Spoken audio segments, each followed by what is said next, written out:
Bom, eu vou mostrar aqui a implementação de um robô simulado executando fototaxia, controlado por uma rede neural CTRNN. Então, suponha que a gente tem um ambiente simulado, em duas dimensões e um ponto luminoso no centro do ambiente.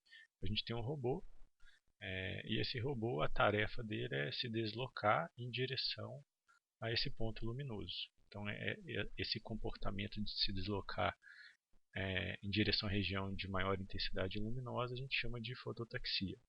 Esse robô aqui vai ser controlado por uma rede neural CTRNN. Então, no primeiro passo, na primeira parte do vídeo, a gente vai mostrar como que é a implementação do robô e do ambiente simulado. Nessa primeira parte, a gente não tem rede neural, o robô vai se mover no ambiente sem rede nenhuma. Na segunda parte, a gente vai estudar somente a rede neural. Eu vou mostrar alguns detalhes aqui da CTRNN. Depois, na terceira parte, a gente vai conectar a rede neural, que a gente viu na parte 2, ao robô, que a gente viu na parte 1. Então, que é conectando a rede neural ao robô. E finalmente a gente vai ver que quando a gente conecta, o robô apresenta um comportamento inadequado, não é o que a gente deseja dele, que é a fototaxia. Então a gente vai utilizar um algoritmo genético para ajustar os parâmetros da rede, de tal forma que o robô execute o comportamento que a gente deseja. Bom, então o robô possuirá dois sensores e dois motores. O robô será implementado apenas com 3 pontos se movendo em duas dimensões. Então, quais são esses 3 pontos? Dois sensores e o centro do robô. Então a gente vai ter um ponto aqui, o centro do robô. Então, à medida que o robô se deslocar no ambiente, na realidade o que a gente vai ter são 3 pontos se movendo aqui nesse plano cartesiano. A simulação não terá interface gráfica. Por que não tem interface gráfica? Porque o nosso objetivo é implementar algo que tenha uma ótima performance. Assim, a gente tem que, como a gente vai utilizar um algoritmo genético para otimizar os parâmetros, dependendo da tarefa, não é para esse caso aqui, mas dependendo da tarefa pode se tornar bastante demorado otimizar os parâmetros da rede. Então a simulação não terá interface gráfica. A cada passo da simulação, a saída será gravada em um arquivo TXT. Ao final da simulação, os dados gravados no arquivo TXT poderão ser visualizados no Octavio MATLAB. Ou seja, a gente não vai ver o que está acontecendo durante a simulação, mas a gente vai gravar em um arquivo TXT a posição do robô, o que ele está fazendo, e depois a gente pode visualizar em um outro programa, por exemplo, o Octavio MATLAB. Então, nesse primeiro momento, o robô não será controlado por uma rede neural. Bom, aqui a gente tem uma classe que é o robô, que são 3 pontos, igual eu falei para vocês, é o centro e os dois sensores. Isso aqui é só para o passo de integração da simulação. Eu não vou entrar em detalhes em todas as variáveis aqui, o objetivo é apenas apresentar uma visão geral do programa. A gente tem basicamente aqui o construtor não está vazio, mas a gente tem basicamente 2 métodos aqui, que é o de setParameters, que vai ajustar os parâmetros do robô.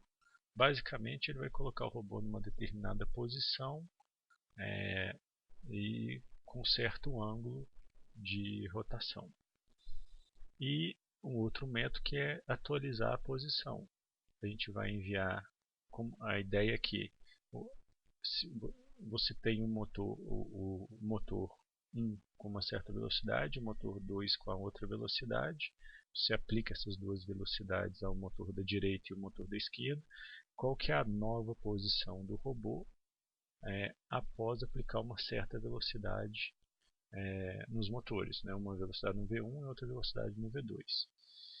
Então isso aqui seria a lógica para atualizar a posição do robô no ambiente de 2 dimensões. No caso, a leitura do sensor, né, tem um terceiro método aqui, a leitura do sensor é apenas a distância entre dois pontos, que é a distância entre o sensor e, no caso, o ponto luminoso. Por exemplo, esse sensor aqui e o ponto luminoso, e depois a gente vai medir a distância desse sensor aqui e o ponto luminoso. Então, esse aqui é a classe do robô. O programa principal é bem simples. A gente cria o robô, tem o ponto luminoso, algumas variáveis aqui. Esse aqui é o arquivo onde a gente vai gravar o que está acontecendo, né, na simulação. Isso aqui define a posição inicial do robô, que são a variável P, né, que será usada para ajustar os parâmetros do robô. Depois que esse robô foi colocado em uma certa posição no ambiente com um certo ângulo de rotação, a gente calcula a distância inicial desse robô até o ponto luminoso. E aqui vem a parte principal da simulação, que é dentro desse for aqui. Na realidade, o que nos interessa é apenas isso aqui, que é a leitura do sensor, ler do sensor 1, ler do sensor 2, e aqui eu estou usando essa variável input 1 e input 2 aqui, porque elas serão usadas na próxima versão do programa. Mas aqui o que está sendo feito é gravando essas variáveis, depois jogando para V1 e para V2 e atualizando a posição do robô de acordo com as velocidades que foram aplicadas aos motores. Então, basicamente lê do sensor e atualiza a posição do robô. Basicamente é isso. Eu poderia simplesmente pegar isso aqui e colocar aqui embaixo no lugar de V1.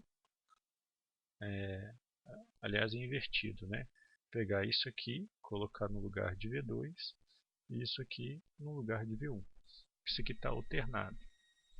Para quem quiser ver, isso aqui eu tirei foi daqueles veículos de Breitenberg, né? Quando você liga um sensor no motor e o outro sensor no outro motor, você liga alternado, você tem um comportamento de fototaxia. Bom, e aqui, depois que ele atualiza a posição do robô, ele vai gerar o arquivo de log, grava as informações no arquivo de log.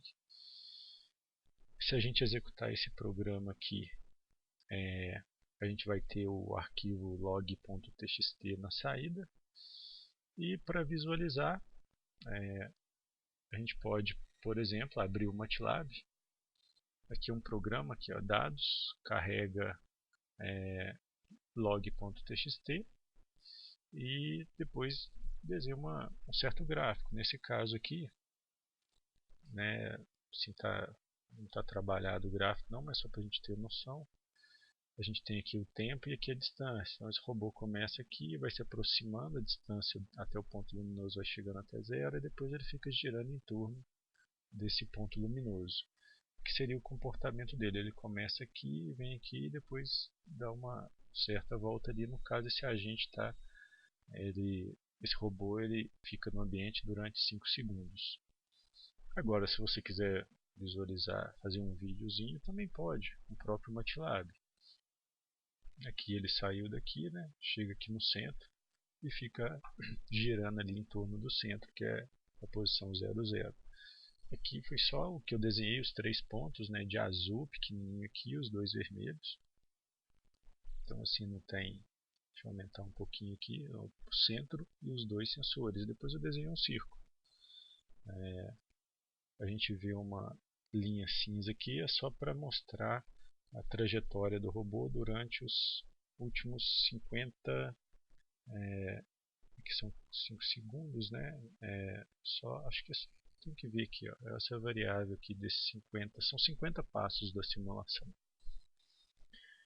Bom, então acho que é isso. No próximo vídeo, então, a gente vai implementar a rede neural que controla o comportamento do robô. Observe o seguinte, apesar desse robô já estar se aproximando da luz, a gente quer, a gente fez isso usando, né, o típico veículo lá de Breitenberg, né, fazendo uma ligação alternada lá entre os sensores e motores, mas o que a gente quer é que esse robô seja controlado pela rede neural CTRNN. Então no próximo vídeo a gente vai mostrar a implementação da rede neural CTRNN.